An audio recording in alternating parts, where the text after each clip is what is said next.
Leadership Talks with L. Wayne Smalls is an inspiring and uplifting show that focuses on the principles of leadership that allows leaders to achieve new heights of growth and success. Wayne Smalls is the CEO of L. Wayne Smalls and Associates, LLC, a leadership training and coaching company that uses bridge-building leadership principles that help leaders to create long-lasting legacies as they pave the way for the future leaders that follow them.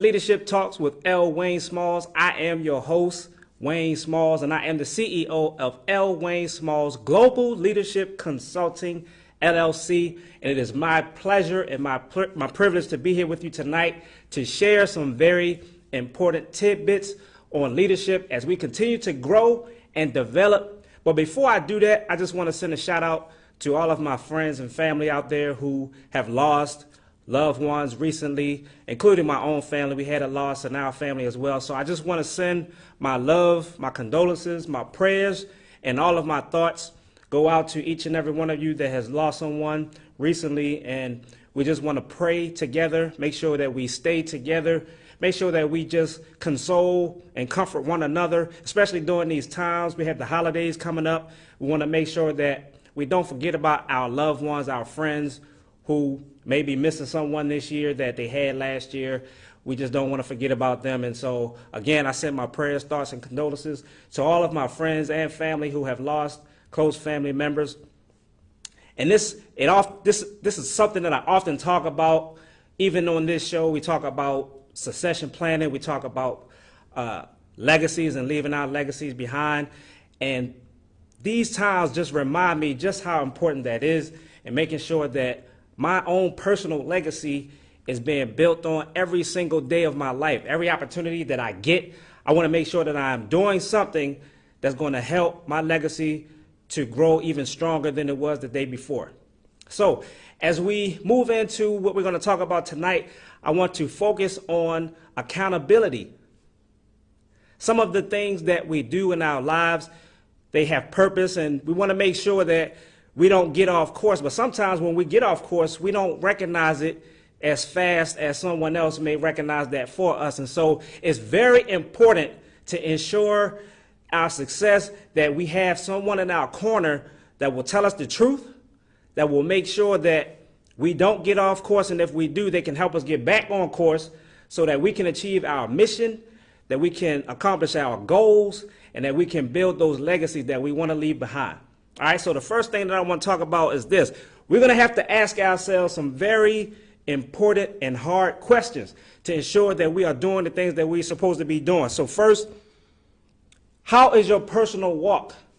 Whether it's religious, whether it's just in your own personal everyday life, whether it's on your job, your career, how is your personal walk? How are you walking and moving about in your everyday life? So are you really maintaining your focus like you should? Are you making the proper decisions? Are you making the proper choices to ensure that you, everyone that follows you, your organization, is moving forward? Sometimes it's hard when you go through a trying time, especially when you have lost a loved one. Sometimes your decision making is a little bit blurry. Your focus is not as clear as normal, especially when it's someone really close to you. So in times like that, it's so critical that we have the right people around us to ensure that we're doing what we need to do. We have to make sure that not only do we have people in our corner, are you that person? Are you the leader that recognizes that someone close to you needs you? They need your assistance. They need your help. They need your guidance, your mentorship, your wisdom. These are the things that we should focus on, especially when you are in a leadership position.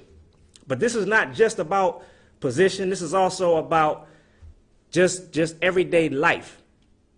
Whether you're parenting at home, you could be a teacher at school, wherever. You can be a CEO of a Fortune 500 company. It doesn't really matter. No matter how high you go in your leadership, you should always have someone that you can be accountable to. someone that can ask you those tough questions, those hard questions. And you have to be receptive. You have to be in a teachable state at all times so that you can learn. But once you feel like you've arrived, that you've got it all figured out, that you know everything, you take away the opportunities that you have to learn. So keeping a close eye on your personal walk is very important. But having someone close to you that can be that accountability for you is just as important. So being able to focus your attention, your energy, your time, all of that effort into the right movement. So that's number one. How is your personal walk? And if you want to talk about religion or your personal relationship with God, for example, that is a relationship that is going to solidify you not only as a human being, but as a leader. Are you walking for Christ? Are you doing the things that God has called you to do as a leader? If you're a CEO of a Fortune 500 company, are you making the best moves possible? Are you making the best decisions possible for the entire organization from the top all the way down? This is what I mean by our personal walk. So the second thing I would talk about are priorities. How are your priorities? Are they in order? Do you even have priorities? Have you identified the priorities for your life? Have you identified those priorities that are going to help you to build your legacy the way you want it? Will people be able to follow behind you and get a good picture of what your priorities are? And I'll tell you a great example of how you can do that. If I can come and pick up your agenda book and go to tomorrow's date and go down the list of things that you have on your to-do list, that will give me a pretty good picture of what your priorities are. If I go through the week and see what what kind of meetings you have, what kind of events you're going to, what kind of courses or training are you going through, that'll give me a great picture of what's important to you in that window of time. And that's something that a lot of people don't do. They don't have an agenda book, whether it's on your phone, whether it's a handwritten book, it doesn't matter. You can even write on a calendar. It doesn't matter how you do it, but are you doing it? Are you listing out your priorities, your daily agenda items that are going to help you get from point A to Z? And when you plan your calendar should be planned according to your priorities that you've identified. So if you're not doing that, then I would strongly recommend that you practice doing that. Make that a habit. Use that as a way to help you plan out your days, but also to help you to keep your vision in written form in front of you. You can open it up in a book and look at it, or you can pull it up on your phone, your agenda, whether it's electronic, it doesn't matter. However you do that, but you should be able to pull that out and look at it at any given time. And if I grab your book, I should be able to see what your priorities are. And remember, you don't plan your priorities according to your calendar. You schedule your calendar according to your priorities. And many of us have that backwards. Your calendar is based on your priorities, not the other way around. Remember that. The next thing I want to talk about, we mentioned the hard questions. Are you willing to ask yourself those hard questions? You would be surprised, maybe, in the amount of people that don't even want to ask themselves the hard questions. Am I really doing the right thing? Am I really making the right moves that's going to better my situation, better the situation for the entire group, the organization? Am I really looking out for the best interests of everyone involved? Some people don't want to look in the mirror and say, I'm not doing a good job, or I'm not making the right decisions. So again, having that accountability partner, having that mentor or someone that you trust, again, is very important, because When you're not asking yourself those hard questions, you have somebody there that is. And when you're too bullheaded or you're too stubborn or just unwilling to make yourself available to have an accountability partner that can tell you the truth without you getting mad, getting an attitude, and not wanting to talk to them anymore and start acting funny towards them, if that's you, you're going to struggle. So we all have to remember to humble ourselves from time to time. We all have to make sure that we keep ourselves in a state of learning and make sure that we don't get too big-headed, that we cannot be counseled, that we cannot be mentored. And I hope that no matter how high I go in my leadership, I hope I never feel like I don't need counsel from anyone. Because once you start feeling like that, you're just setting yourself up for a great fall. The next thing I want to talk about, and I've already started talking about it, being accountable to an authority figure. Do you have someone in authority that you can be accountable to? Sometimes in your line of work, whatever your industry is, you may not have a direct supervisor over you. That can happen. So in those cases, then you have to find someone that can be a mentor to you. It might be someone in another organization, or it might be someone in your organization, but maybe in a different department.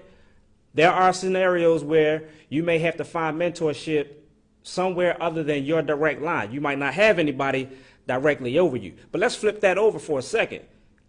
If you're the leader, are you being that authority figure to someone else's accountability plan? And I don't mean just as the banging on the top of the head type of leadership and authority. I'm talking about being a real mentor to someone to help them to grow and to develop.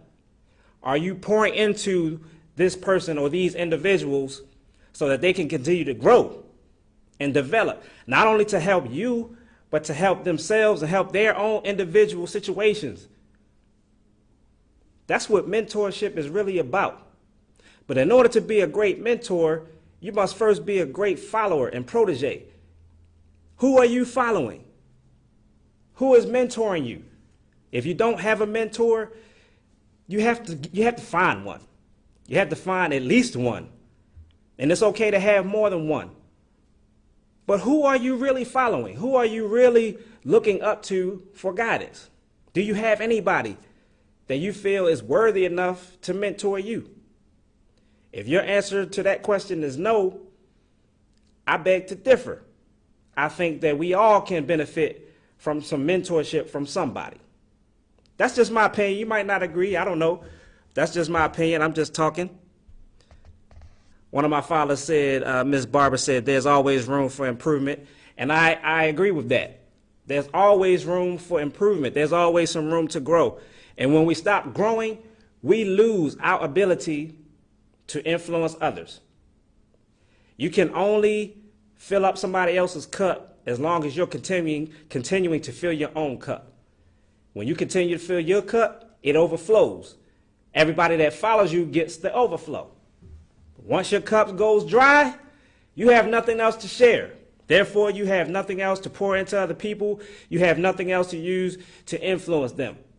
So we should always be in a state of learning. Even when we're leading, we can still be learning. That's why they say leaders are readers. I didn't make this up, folks. This is something that's been around for a long, long time, but it's something that every once in a while we can all benefit from a reminder. We can all benefit from something that we already know but may have forgotten, and so we get these reminders. That's why it's so important to go back and look at yourself. Do an evaluation of yourself. And yes, we're talking about having accountability, but also that accountability should come from within too. And when we're honest with ourselves, we can always find something that can be improved on. Always. The next thing I want to talk about is sensitivity. Are you being sensitive to the situation at hand? Are you being sensitive to the overall mission of the organization where you're working, or if you're leading a church group, or if you're the CEO of a nonprofit organization, are you being sensitive to what's going on? Are your people in need of some things that maybe you're not giving them? Maybe you need to go outside of the norm and find some answers to some solutions, or find some solutions to some questions, solve some problems that need to be solved. And sometimes you got to come from behind the desk to do that. Sometimes we have to go outside of the building to do that. That's why we have outsourcing. Sometimes we need to outsource some training, which is why I do what I do. That's a part of what I do in consulting. Someone else has a need for some training, and they outsource that training to me. And that's where I come in. But it takes a leader to recognize that. If you're the leader that says, we good, we got it, we don't need that, while your team, your organization, your group, whatever it is, while they're struggling, you're continuing to say, we good, we got it, we don't need that. You're hurting the team, you're hurting the group, you're hurting the organization, and you're really hurting yourself too as a leader, because everything that happens in your organization, every success that you have, every failure that you have is your responsibility as the leader. So we have to keep our eyes and ears open, keep our antennas up, and be sensitive to everything that's going on. We can't walk around with our eyes covered, because we're going to miss something. And sometimes those things that we miss may be very important. So we have to stay focused. Next, here's a question that I want everyone that's watching or listening, I want you to ask yourself this question right now. Am I overly concerned with building my own image? Am I overly concerned with building my own image? And is that more important than the rest of the team? Am I more concerned about lifting myself up? Am I more concerned about making sure I look good? Am I more concerned about what people are going to say about me rather than the team, rather than the whole group, the whole organization, the whole church? That's a question that we all should ask ourselves. That's something that's very important, because if we do become overly concerned with building our own image, that means our priorities have gotten out of order. Our priorities are out of whack. So we have to go back. Go back. Talk to that accountability partner. Talk to that mentor, that leader, that person that you look up to and trust, and ask that person some questions. Do you think I'm being overly concerned about my own image? Do you think I'm overlooking the needs of my people? And that person should tell you. If you gave them the green light to be honest and tell you the truth, then that person ought to tell you, yes, I believe your priorities have gotten out of order. And let's figure out how we can get back on track. That's what that accountability partner is for. That's why we have the people in our inner circle that we trust, people that are not yes people. They're going to tell us the exact truth so that we can make the exact corrections to our behavior, corrections to our mindset, correction to the actions that we take to help the situation and make it better for everybody. Think about that. Am I overly concerned with building my own image than I am about the rest of the team and the organization? Do I put more stock in events rather than the process? Do I put more stock in the event than I do the process? So if you are planning an event, for example, a real live event, you're planning this huge event and you want all these people to come, you're going to have this great, awesome event. You're going to have some speakers, you're going to have some entertainment, you're going to have some food, you're going to do a bunch of things, you have a lot going on. And if your only focus is the event itself, you're going to miss everything that takes you to the event. You're going to miss all of the planning that takes you to the event. You're going to miss all the lessons that you learn leading up to the event. Every part of the process is just as important as the event if you understand that those processes or the process of building the event makes the event. If you miss that in between time, you've missed it all. So how do you focus on the process rather than the event then, Wayne? I'm glad you asked me that. You just have to remember this, and it's very simple. As you go through any process, take the lessons out of the process. Take notes. Visualize. Go through these things in your head. Some of these things we can forecast, some things we can kind of meditate on and try to visualize which way things are going to go. But you learn so much in the process. The event is going to happen. But every time you get to the point where you're executing that event, then you have gathered so much information, so much knowledge and wisdom. You can even help somebody else. You can become a consultant for someone else who's going through the same process. You can help make their process a little bit easier. So you can't focus so much on the event itself and then forget about everything that takes you there, the process. That's what I mean. So if you really think about it, any situation that you go through, any school that you go through, a certification that you go through, even a conference, the process that gets you to each one of those things, the information that you pull out of it is invaluable. And you can use it over and over again. You become smarter, you become wiser, and the next time around, it gets a little bit easier because you have experience now. So that experience is what takes you to the next level. That experience is what boosts you up in your leadership ability, because now you can take all of that wisdom, all of that experience, and you share it with other people. You share it with the people that follow you. You share it with those who seek guidance from you. And it might not always be someone that worked for you. It might be someone that's watching you from a distance. They've been watching you from afar, and they like how you do things, and now they want to reach out to you and call you and get some guidance and information from you. So don't forget about the process. The process is very, very important. Here's another one. Am I a loner in my leadership and my personal life? Have you ever heard the saying, it's lonely at the top? Do you believe that? It's lonely at the top as a leader?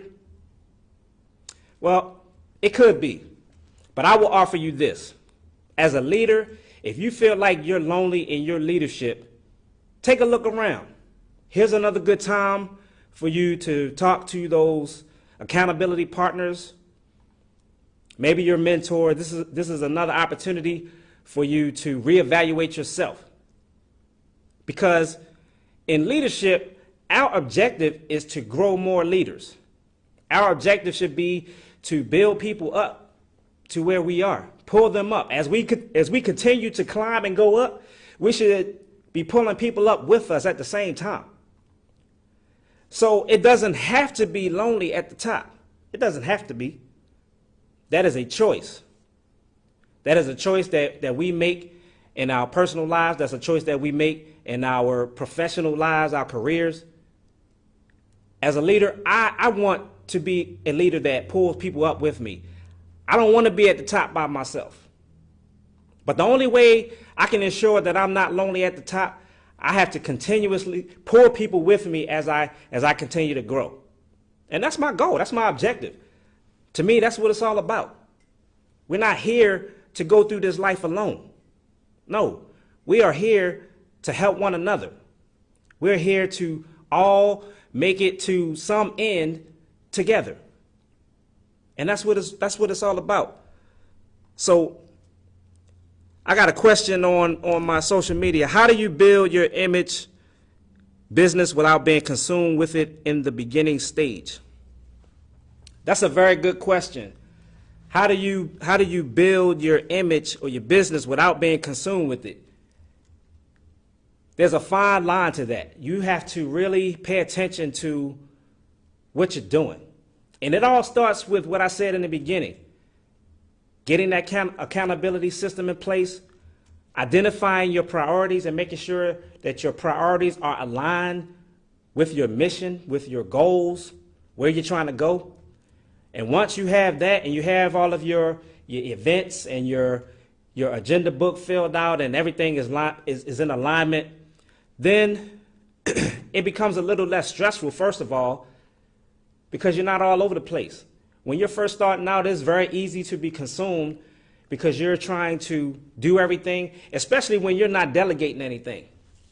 If you don't have people to delegate to, or you do, but you just rather try to do everything yourself, you're going to burn yourself out. You're going to be stretched all over the place, and you won't be able to keep your focus on where it needs to be. So then you will be consumed. So the best thing that we can do when we're starting is, like I said, have that accountability system already in place. And if it's not too late to develop that. But when you develop that, then again, you go back to your priorities, make sure your priorities list is in order. And let me say this, when you have your priority list, it's okay when you identify the time when you need to go back and change some things around. Depending on the season that you're in your life, you may have a certain list of priorities that may change later on. So it just depends on where you are, what you're trying to do at that time. Have you achieved that? What's the next mission? And then you go from there. So you don't just keep the same list of priorities all the time. Sometimes you have to change them. Sometimes what was your number one priority may become 3 or 4. And that's okay. It's okay to have that. But that just requires some evaluation, and then some more evaluation, and then some more evaluation again. You just have to keep evaluating your circumstance, your situation, because things change. And there's nothing wrong with that. But yes, you do have to have a certain level of consciousness about not being consumed, and making sure that you have people in your circle that help you with that. And also, you have to have those people there with you, because they're gonna save you from the blind spots, those things that you can't see. So when you listen to that counsel, you'll be okay. It's when you don't listen, it's when you are being hard-headed, it's when you feel like you got it all figured out and nobody can tell you what to do.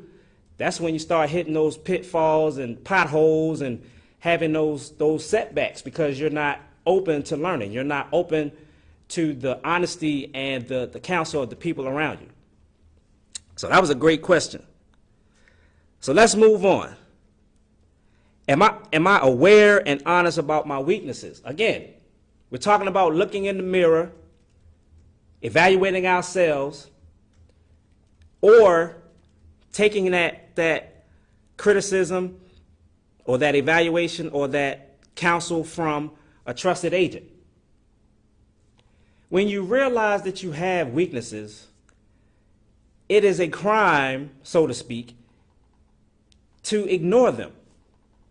You can't ignore your weaknesses when you recognize them. When you don't know something is a weakness for you, when you're unaware of that, I get that. But once you identify a weakness and you do nothing about it, that is totally wrong.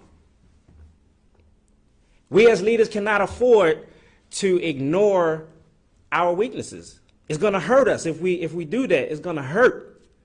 So making sure that not only do you identify your weakness, but you make a plan.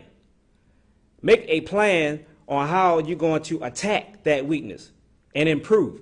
And it's not going to be overnight in all cases. Sometimes it could be, and sometimes it could be a long process. But when you're working on it, that's what makes the difference. And when you have people helping you, it makes that process even shorter. That's why we need to work together. That's why that's so important. Having trusted agents around us. And remember this, you are the sum of the 5 people you hang around the most. So when you are surrounded by knowledge and wisdom, people that love you, people that care about your success, that's a wonderful thing. That's a great thing to have. But if you're so obnoxious and such a know-it-all and nobody can tell you anything, people are not going to be willing to help you, first of all, and then at some point you're going to fall. And when you fall from that kind of height, that's a long way down. And a bunch of people are going to watch you fall on your way down. They're going to watch you.